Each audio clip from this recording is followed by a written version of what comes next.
महाराज सद्गुरु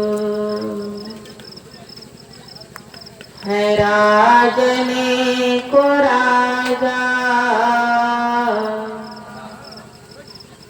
है जिनकी कृपा से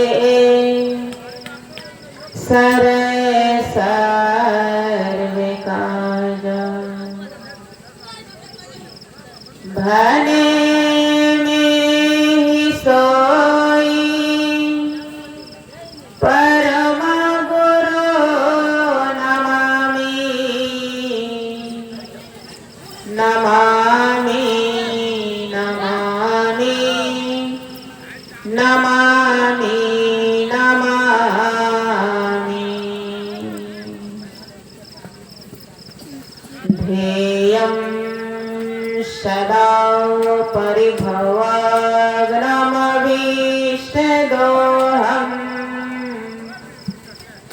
तीर्थास्पदं शिवविरञ्चिनोतं शरण्यम् भृत्यारितिहं प्रणतिपाल भवाब्धिपोतम् वन्दे महापुरुषते चरणारविन्दम्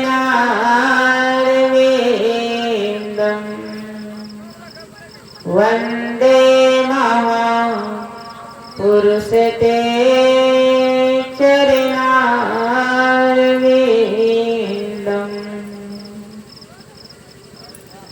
तीर्थों को भी पावन करने वाले जनमानस के मराल विश्व सदी के महान संत सद्गुरु महाराज के पावन चरण कमलों में असंख्य बार नमना। मंच पर मंच आसीना इस सत्संग के आयोजक करता स्वामी दिनेशानंद जी महाराज के श्री चरणों में कोटि कोटि नमना। उपस्थित गुरुजन विशिष्ट जन संवेद समादरणीय धर्म प्रेमी महानुभाव देवी स्वरूपा माताओं एवं भक्तिमती बहनों, सबों के चरण कमलों में मेरा सत नमन। हम लोग आस्था और विश्वास के साथ गुरु महाराज की जयकार करेंगे ताकि हम लोगों का ये जिह्वा पवित्र हो जाए, अंतःकरण भी शुद्ध हो जाए। बोलिए प्रेम से श्री सद्गुरु। लगता है आप सबों को अभी भूख लग गई है, जरा जोरदार में आवाज लगाए। बोलिए प्रेम से श्री सद्गुरु। आगे वाले तो बोले, पीछे वाले सोच के ही रह गए।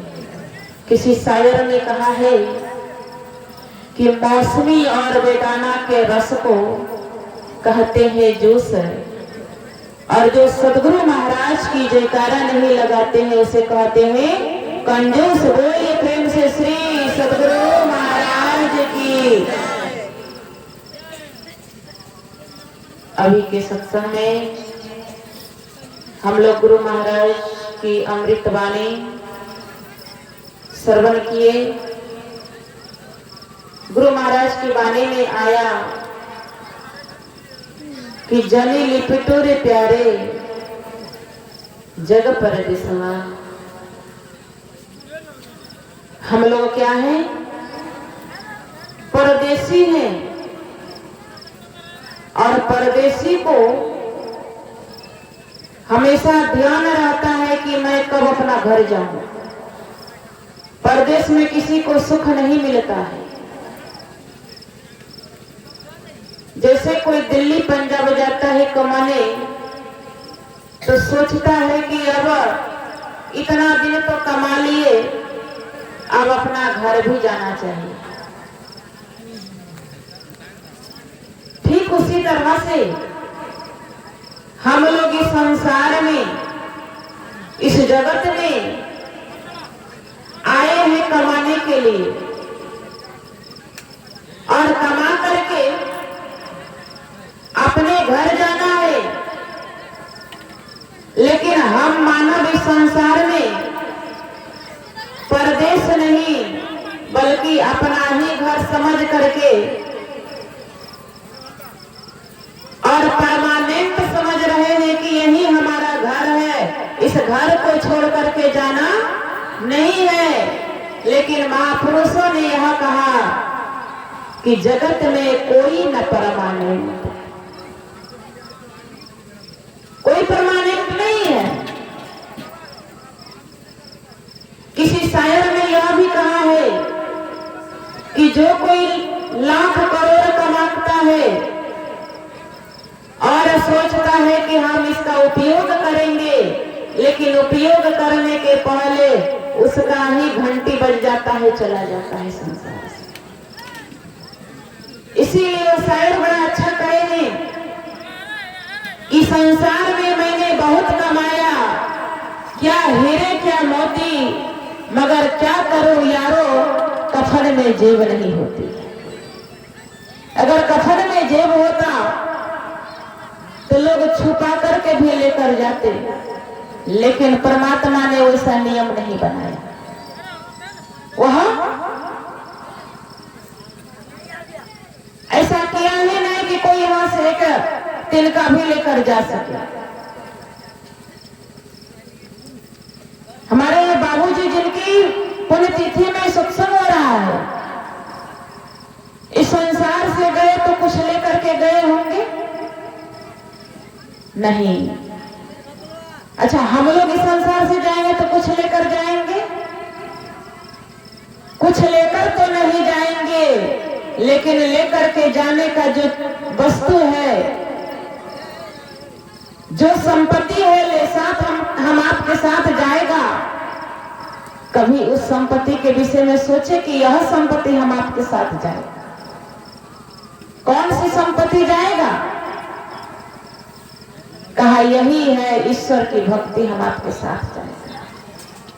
लेकिन यही ईश्वर की भक्ति को हम लोग पीछे छोड़ देते हैं। करे आज नहीं करेंगे, कल करेंगे, और जब कल आता है तो कहते हैं परसों कर लेंगे। कल परसों करते करते हम आपका बरसों बीत जाता है, और बरसों बिताने के चक्कर में हम ही लोग इस संसार से बीत जाते हैं।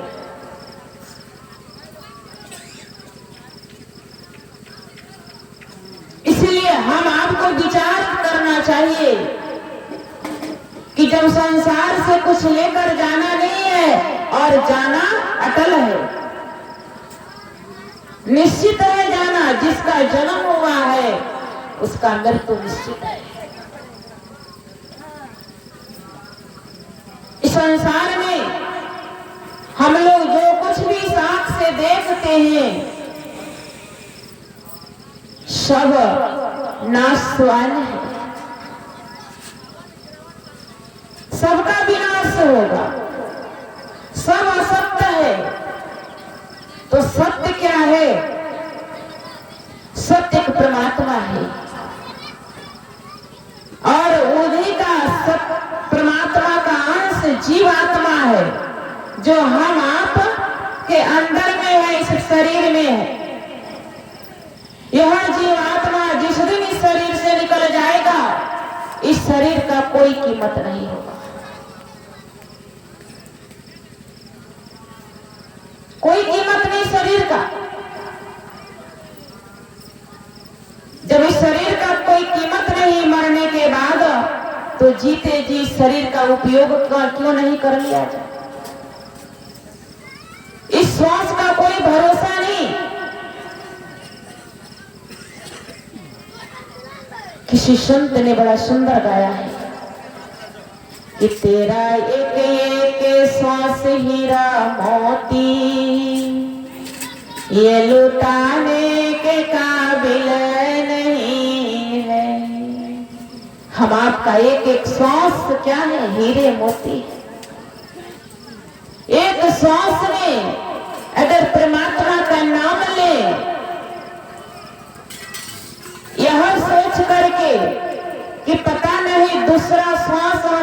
सकेंगे या नहीं, इसका कोई गारंटी नहीं है। इसलिए बड़े अच्छे शब्द में उन्होंने गाया है कि तेरा एक श्वास हीरा मोती, ये लुटाने के काबिल नहीं है, ये लुटाने के काबिल नहीं है, ये लुटाने के काबिल नहीं है। तेरा एक श्वास हीरा मोती, ये लुटाने के काबिल नहीं है। लेकिन हम लोग क्या करते हैं, इस संसार के अहंकारी मानव क्या करते हैं, वह कुसंग में पड़ जाते हैं। सत्संग को छोड़ करके, सुसंग को छोड़ करके कुसंग में पड़ जाते हैं। तो आगे उन्होंने कहा कि तू कुसंगते में लट्टू हो ऐसा, खर्च करता जाए उसमें तो पैसा, बिना मोल या न मोल मिले सत्संग। सत्संग में जाने में कहीं पैसा लगता है? आप लोग आए, कितना पैसा खर्चा कर, घर से चलकर आए सत्संग में, लेकिन ये सत्संग अनमोल है। बिना मोल या न मोल मिले सत्संग, उसमें जाने के काबिल नहीं है। तेरा एक श्वास हीरा मोती, ये लुटाने के काबिल नहीं है। और हम लोग संसार के चकाचौंध में पड़ जाते हैं, परमात्मा को भूल करके। आगे उन्होंने कहा कि ये दुनिया है बड़ी खूबसूरत, सबको रहते हैं इनसे जरूरतें, पर ये माया के मोहिनी मूरतें, पर ये माया की मोहिनी मूरतें, दिल लगाने के काबिल नहीं है। पर ये माया की मोहिनी मूरतें, दिल लगाने के काबिल नहीं है। इस संसार में दिल लगाने के काबिल नहीं है। दिल लगाना है, प्यार करना है, प्रीति करनी है, तो इस ईश्वर से कीजिए, उस राम से कीजिए, आपका काम बनेगा। और संसार से दिल लगाएंगे तो आपको दुख के सिवा कुछ नहीं मिलेगा। कहा जिसने प्रेम किया राम से उसका काम बना, और जिसने प्रेम किया संसार से, जिसने प्रेम किया काम से, उसका काम बिगड़ गया,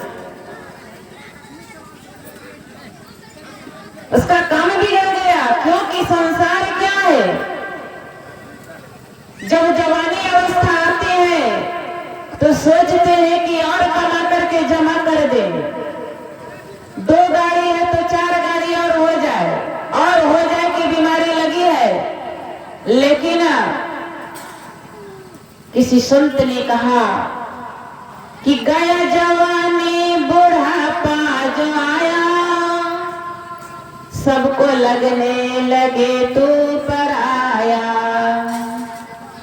जब बुढ़ापा आएगा ना, वही पुत्र आपसे नफरत करने लगेगा, पराया की तरह व्यवहार करने लगेगा। ये संसार का नियम है।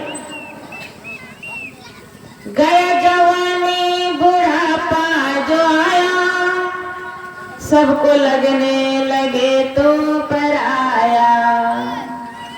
तो पोता पोती क्या करते हैं, बाल बच्चे कहे मर जाए बूढ़ा, बाल बच्चे कहे मर जाए बूढ़ी। क्यों? क्योंकि कमाने के काबिल नहीं है।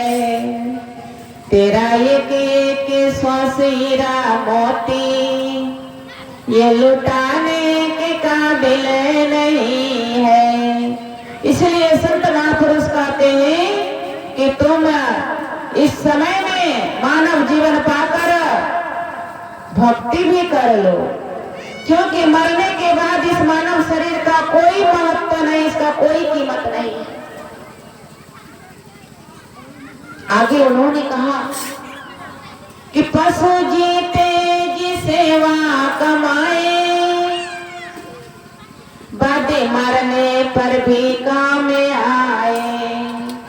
पशु अगर मर जाता है तो मरने के बाद भी देखते हैं ना, हाथी मरता है तो हाथी के दांत का काम में आ जाता है, बटन बनता है हाथी के दांत का। गाय मर जाती है तो उसके चमड़े का काम ले लेते हैं।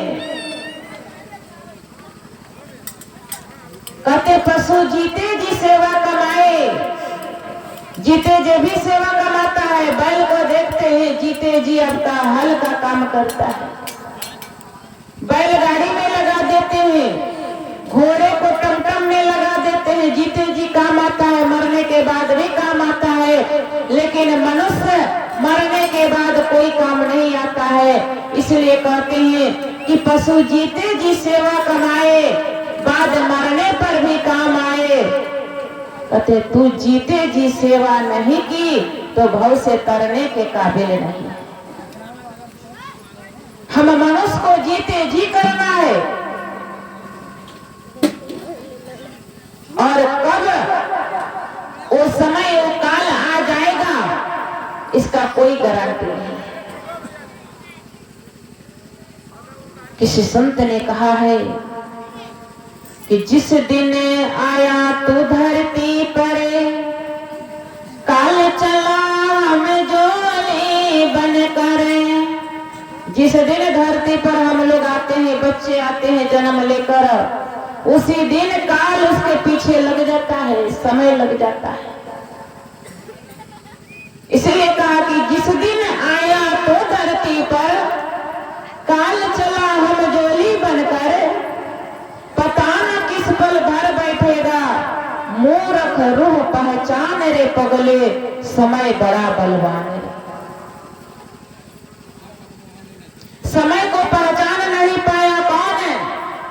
ईरान देश का बादशाह सिकंदर ने बहुत सारे देश को जीत लिया, अपने अधीन बना लिया। बादशाह ने सोचा कि भारत देश सबसे प्रधान देश है, अगर उस देश को भी अगर मैं जीत लेता तो मैं विश्व विजय बन जाता। लोग मुझे विश्व विजेता कहता। विश्व विजय का सपना देखने वाला बादशाह सिकंदर आया भारत पर चढ़ाई करने। जब चला दल बल के साथ, अपने सैनिक के साथ, तो सिकंदर के भी गुरु थे। गुरु को जाकर प्रणाम करता है, कहा गुरुदेव आशीर्वाद दीजिए ताकि मैं भारत को भी जीत लूं। गुरु अरस्तु ने कहा क्या बादशाह सिकंदर, तुम जिस देश को जीतने जा रहे हो वह कोई साधारण देश नहीं है, वह भारत देश ऋषियों का देश है, वह भारत देश संतों का देश है, वह भारत देश भगवंतों का देश है। वह भारत की धरती ऐसी महान है, तो इसी भारत की धरती में संत महापुरुष अवतार लिए, भगवान भी अवतार लिए, राम जी अवतार लिए अयोध्या में, भगवान श्री कृष्ण अवतार लिए वृंदावन में, वह भारत की धरती में ही अवतार लिए। हे बादशाह, तुम भारत जा रहे हो, वहां के लोग त्याग में सुख मानते हैं, बड़े त्यागी होते हैं भारतवासी, और वचन के बड़े पक्के होते हैं, अपने प्राण दे देते हैं पर वचन से पीछे नहीं हटते। सिकंदर चला भारत पर चढ़ाई करने। जैसे ही पंजाब के बाद रावी नदी आती है और उनको दिखाई दे देता है कि एक महात्मा बैठे हुए हैं एक कॉफिन पहन करके और कोई व्यवस्था नहीं। अभी के आधुनिक युग में महात्माओं की बहुत सारी व्यवस्था होती है, बहुत सारी व्यवस्था होती है। चार चक्का लेकर जाएंगे, कहेंगे हमें इतना भाड़ा चाहिए, खाने के लिए इतना व्यवस्था, रहने के लिए इतना व्यवस्था, फरमाइशी कार्यक्रम चलता है। लेकिन उस समय नहीं, हमारे गुरु महाराज जी जिनकी झांकी लगी है, हमारे गुरु महाराज जी संत मत का जो प्रचार किए, इस धर्म का प्रचार किए, किसी के यहाँ सत्तू खा करके भी प्रचार किए, ऐसे प्रचार नहीं हुआ है। जब बादशाह सिकंदर ने देखा कि ये महात्मा जी इस तरह से बैठे हैं, अपने सिपाहियों से हीरे मोती जवाहरात लेकर के भेज दिए कि जाओ उस महात्मा को दे देना, उसके पास कोई व्यवस्था नहीं है। जैसे ही सिपाही लेकर के पहुंचा और कहा कि महात्मा जी ये हमारे बादशाह सलामत की तरफ से आपको भेंट दिया गया, स्वीकार कीजिए। महात्मा क्या कहते हैं कि जाओ, यह सब तुम्हारे बादशाह को आवश्यकता है, इसमें मेरी आवश्यकता कुछ नहीं है। इसे हीरे मोती के लिए तुम्हारे बादशाह ने कितने नारियों को विधवा बना दिया, कितने माँ का गोद सुना कर दिया, इसी धन संपत्ति के लिए, और मुझे यह संपत्ति देने आए हो। मुझसे बड़ा बादशाह और कोई नहीं है, मैं बादशाह हूं, तुम्हारा बादशाह तो फकीर है। फकीर ही कुछ मांगता है, जो भिखारी होता है वह मांगता है, जो भिखारी होता है वह चाहना करता है कि कोई मुझे कुछ दे दे, लेकिन मैं तो बादशाह हूं। कहा तुम, हे महात्मा आप कैसे बादशाह है, आपके पास तो कुछ भी नहीं है। महात्मा जी कहते हैं कि सुनो, मैं कैसा बादशाह हूं। उन्होंने कहा कि चाह गई चिंता मिटी, मनवा बेपरवाह, और जिसको कछु न चाहिए सोई सहंसा, मुझे कुछ नहीं चाहिए। और लेकर के वापस चले गए।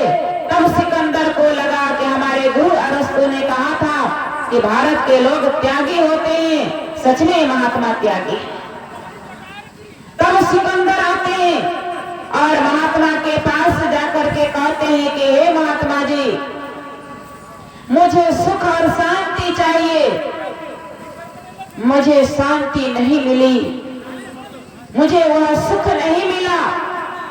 तब महात्मा जी कहते हैं कि ऐ बादशाह, जिस ओर जाने से शांति और सुख मिलता है, तुमने तो उस ओर कदम भी नहीं रखा।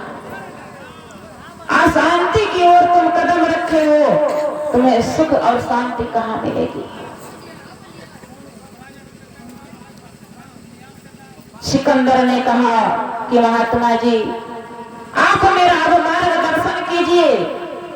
महात्मा जी कहते हैं सिकंदर, अब मैं तुम्हारा मार्गदर्शन क्या करूं, तुम्हारे पास अब समय नहीं है, अब तुम कुछ नहीं कर पाओगे। विश्व विजय का सपना देखने के लिए चले हो, तुम्हारे पास वह समय नहीं है जो अपने स्वदेश लौट सको और अपनी मां का दर्शन भी कर सको। सिकंदर को आघात लगा कि अब मैंने क्या किया, अब मैं अपना देश भी नहीं लौट सकूंगा, ईरान देश भी नहीं जा पाऊंगा। कहा नहीं बादशाह, तुम नहीं लौट पाओगे, तुम्हारे पास अब समय नहीं है। सारे देश के वैद्य हकीमों को बुलाया गया, सबों ने कहा कि अब आपको कोई ठीक नहीं कर सकता है। सिकंदर ने ऐलान किया कि जो मुझे अपने स्वदेश पहुंचा देगा, मैं उसे आधी संपत्ति में दे दूंगा। वैद्य हकीमों ने कहा, क्या है बादशाह सिकंदर, तुम आधी संपत्ति की बात करते हो? अगर सारी संपत्ति भी दे दोगे तो हम लोगों में वह क्षमता नहीं कि तुम्हारी एक श्वास में दूसरा श्वास जोड़ सके। इसलिए कबीर साहब ने कहा कि श्वास श्वास सुमिरन करो, वृथा श्वास न जाए, ना जाने वह श्वास का आवन हो या न हो, कबीरा आवन हो या न हो। अब सिकंदर को लगा कि अब मैं नहीं बचूंगा, अब मुझे मरना है, समय आ गया। अपने सिपाही से कहते हैं कि जब मैं मर जाऊंगा तो मेरे अर्थी को सजा देना और अर्थी के दोनों बगल मेरा तलवार रख देना, और मेरी जितनी तिजोरी की चाबियां हैं गधों और खच्चरों पे लटका देना, और अर्थी से बाहर दोनों हाथ मेरा नीचे लटका देना, ताकि संसार का लोग हमसे सीख ले सके कि आज बादशाह सिकंदर विश्व विजय का सपना देखने वाला इस संसार से खाली हाथ जा रहा है। एक शायर ने कहा कि जब आया सिकंदर तो हौसले तो आली थे, और जब चला सिकंदर तो दोनों हाथ खाली थे। क्या हम लोग खाली हाथ जाएंगे, हाथ भर के जाएंगे? कबीर साहब ने कहा, कबीर साहब कहते हैं कि खाली हाथ लोग नहीं आते हैं और खाली हाथ भी नहीं जाते हैं। कहते मुट्ठी बांध के आया बंदे, मुट्ठी बांधने, जब बच्चा बालक होता है, छोटा रहता है तो उसका मुट्ठी बंद रहता है, देखे होंगे आप लोग। क्यों मुट्ठी बंद रहता है? वह कहते पूंजी लाया। कौन सा पूंजी लाया? ये मानव जीवन रूपी पूंजी लाया। लेकिन मानव जब बड़ा हुआ तो उसे बड़ा चतुर हो गया, होशियार हो गया, अहंकार हो गया उसे। तो बाबा कबीर ने कहा कि पूंजी लाया, मूल गवाया, प्रेम नगर का अंत ना पाया, जो आया क्यों जाएगा रे, गाफिल खोटा गोटा खाएगा। इसलिए परमात्मा से डरो, उस मौत से भी डरो, मरने के पहले तुम अपना काम बना लो। हम लोग ये मानव शरीर पाकर के लेकर के आए, पूंजी लेकर आए। अगर इस मानव जीवन को पाकर के परमात्मा का भक्ति नहीं करेंगे तो ये मानव जीवन हम आपका पाना बेकार हो जाएगा, सार्थक नहीं होगा। किसी महापुरुष ने कहा है कि ध्यान भजन सत्संग करना मानव का ही काम है, और जो ध्यान भजन सत्संग नहीं करता है वह पक्का नमक हराम है। कबीर साहब ने कहा कि पछतैबे रे बेईमान, गुरु के बिसारी पछतैबे। इसलिए हम लोग सुन करके पछताने वाला काम नहीं करें। जो समय बीत गया जाने दीजिए, लेकिन जो समय बचा है हम आपका, उस समय का हम लोग सदुपयोग कर लें, दुरुपयोग नहीं करें।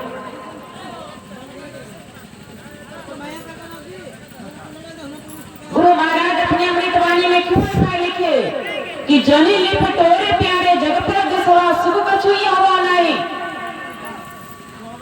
इस संसार में चाहे राष्ट्रपति हो, चाहे मुकेश अंबानी क्यों नहीं हो, बड़े से बड़े अमीर क्यों नहीं हो, अगर उससे भी पूछा जाए क्या आप सुखी संपन्न है तो वह कहेगा नहीं, कोई ना कोई दुख लगा हुआ है। क्यों?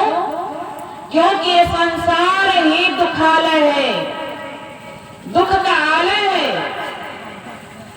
जैसे पुस्तकालय में सिर्फ पुस्तक ही मिलती है, वहां पर चावल दाल खोजेंगे तो नहीं मिलेगा।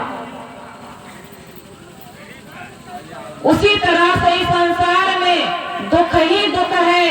इस संसार में कोई सुख खोजेगा तो उसे सुख कभी नहीं मिलेगा। भोजनालय में जाइए, आपको भोजन मिलेगा, वहां पर किताब और कॉपी कलम नहीं मिलेगा। इसीलिए संसार को महापुरुषों ने दुखालय कहा है। इस दुख को भगवान बुद्ध ने देखा नजदीक से, समझा अपने जीवन को नजदीक से कि संसार में सुख नहीं है। जब सिद्धार्थ था राजा सुद्धोधन का सुपुत्र, राजा सुद्धोधन को ज्योतिषियों ने कहा कि आपका पुत्र सम्राट बनेगा, अन्यथा ये सन्यासी बनेगा। राजा सुद्धोधन को चिंता हो गई कि मेरा इतना बड़ा साम्राज्य है, अगर मेरा पुत्र सन्यासी बन गया तो मेरे साम्राज्य का क्या होगा। इसलिए राजा सुद्धोधन ने सिद्धार्थ को क्या किया, प्रेम विवाह के बंधन में बांध दिया।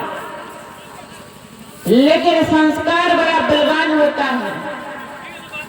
विवाह के बंधन में बांध तो दिया राजा सुद्धोधन ने, और ऐसी सुंदरी स्त्री कन्या के साथ उनका विवाह हुआ जो सारे विश्व में उसके जैसा सुंदर कोई नहीं थी।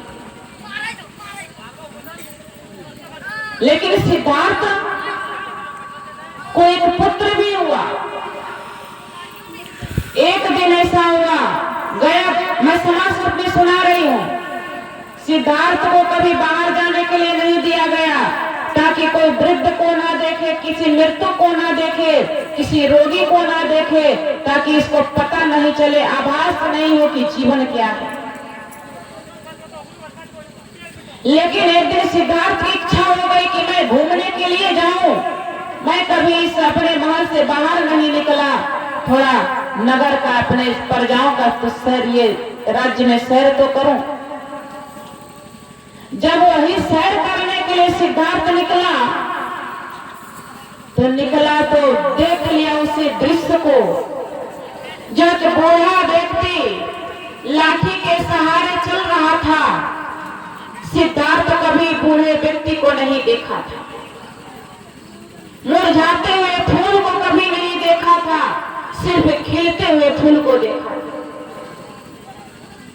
सिद्धार्थ ने अपने सैनिक छंदक से पूछा कि छंदक ये कौन है। छंदक ने कहा, राजकुमार ये वृद्ध व्यक्ति है।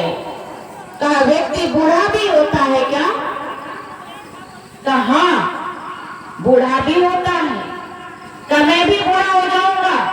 कहा, आप भी एक दिन बूढ़े हो जाएंगे।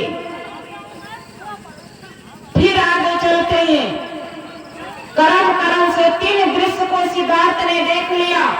दूसरा दृश्य देखा कि एक रोगी खाट में पड़े पड़े कहर रहा था, बड़े कष्ट में था। सिद्धार्थ ने देखा रोगी को भी। छंदक से पूछा कि क्या मैं भी रोगी बन जाऊंगा? छंदक ने कहा, हाँ बन सकते, इसका कोई गारंटी नहीं है। तीसरा दृश्य सिद्धार्थ ने देखा कि एक आदमी को लोग 4 लोग कंधे पर लेकर के जा रहे हैं, और फिर सजा करके, और आगे वाले बोलते हैं कि हर कहो जी, हर कहो, श्री राम नाम सत्य है। पीछे वाले कहते थे सबका यही होता है। सिद्धार्थ ने पूछा कि छंदक, एक कौन आदमी है, इस तरह से क्या ये लोग कह रहा है? कहा, राजकुमार कोई व्यक्ति मर गया है, कोई आदमी मर गया है, उसे शमशान घाट लेकर के जा रहा है जलाने के लिए। कई लोग नारा क्या लगा रहा है, बोल क्या रहा है? का यही बोल रहा है कि राम नाम सत्य है और सबका यही गत है। तो इसका मतलब क्या हुआ? कहा कि राजकुमार इसका मतलब यही हुआ कि राम का नाम ही एक सत्य है और संसार में सब असत्य है। अब सिद्धार्थ को लगा कि जब मैं भी एक दिन बूढ़ा हो जाऊंगा, रोगी बन जाऊंगा, मर जाऊंगा, तो ये मानव जीवन पाने का मतलब क्या है? जब राम का ही नाम सत्य है तो क्यों नहीं मैं उस सत्य का दर्शन करूं, उस सत्य को मैं प्राप्त कर लूं। अपने महल में तो सिद्धार्थ आया, लेकिन इस दृश्य को जो देखा उसके मानस पटल में छाप पड़ गया था, भूल नहीं पा रहा। और एक दिन ऐसा हुआ कि अपने महल में सिद्धार्थ सोया था, उनकी पत्नी यशोधरा सोई थी, उनका पुत्र सोया था। दोनों को छोड़ करके, राजमहल को छोड़ करके सिद्धार्थ ने सब कुछ त्याग करके चल पड़े उस सत्य की खोज में। जब सिद्धार्थ चले सत्य की खोज में, चलते चलते चले गया और गया में जाकर के एक वट वृक्ष के नीचे बस यही ध्यान किए और ध्यान से उस परमात्मा को, उस राम का दर्शन करके और उस परमात्मा का साक्षात्कार किए। और तब उन्होंने, जब अंदर में उनको दर्शन हो गया परमात्मा का, तब सिद्धार्थ से क्या बन गए? भगवान बुद्ध बन गए। तब भगवान बुद्ध ने परमात्मा को कहते हैं क्या है निर्वाण करता, इस शरीर की रचना करने वाले, हे परमात्मा अब मैं तुझे देख लिया हूं, तुम्हारा दर्शन मैं कर लिया हूं। ये मेरा जितना शरीर का आवरण है, अस्थूल सूक्ष्म कारण, ये जड़ शरीर को मैंने छोड़ दिया और केवल शरीर से मैंने इस जीव के साथ तुम्हारा मैंने दर्शन कर लिया। हे परमात्मा अब तुम मुझे बना नहीं सकोगे, संसार में नहीं भेज सकोगे। जैसे धान में भूसा लगा हुआ रहता है, आवरण लगा हुआ रहता है, तो किसान भाई खेत में डालते हैं तो फिर गाछ हो जाता है। और उसी धान को जब मिल में लेकर के उसको चावल बना देते हैं, तो चावल को धरती में फेंकेंगे तो क्या वह होगा? नहीं होगा। ठीक उसी तरह से हम आपके शरीर में आवरण पड़ा हुआ है, वह है अंधकार का आवरण, अंधकार प्रकाश और शब्द पट त्रय जीव पर है छा रहे, कर दृष्टि और ध्वनि योग साधना ये हटाना चाहिए। अगर ये हट गया फिर संसार में हम लोगों का जन्म नहीं होगा। यह जीव शिव यानी परमात्मा से मिल जाएगा और फिर संसार में आना यानी जन्म लेना और मरना, ये सदा के लिए चक्र छूट जाएगा। इसलिए गुरु महाराज जी कहते हैं कि जो नहीं समझा हूं सतगुरु पद गहूं, जो नहीं समझ पाता है तो उसका क्या होगा। इसलिए हमारे गुरु महाराज जी कहते हैं कि जने लिपटोरे प्यारे जग पर देसवा, सुख कछु यहाँ नहीं, कुछ भी नहीं है इस संसार में, कोई सुख नहीं है। यहाँ क्या है, यह परदेश क्या कहते, यहाँ पर देसवा काल को देसवा, जो आवाई दुख पाई, जो आया दुख पाया। इतना तक कि भगवान भी मनुष्य के रूप में अवतार लिए, उनको भी दुख हुआ।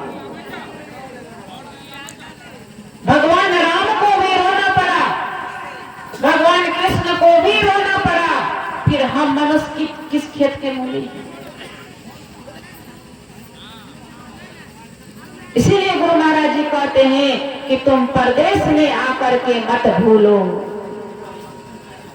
किसी शायर ने कहा कि आया जहां से सैर करने, ऐ मुसाफिर तो यहाँ था सैर करके लौट जाना, युक्त तुझको फिर वहां।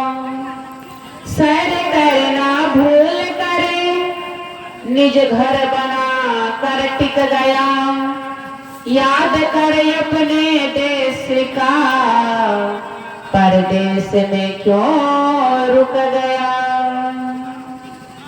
क्यों रुके हो परदेश में,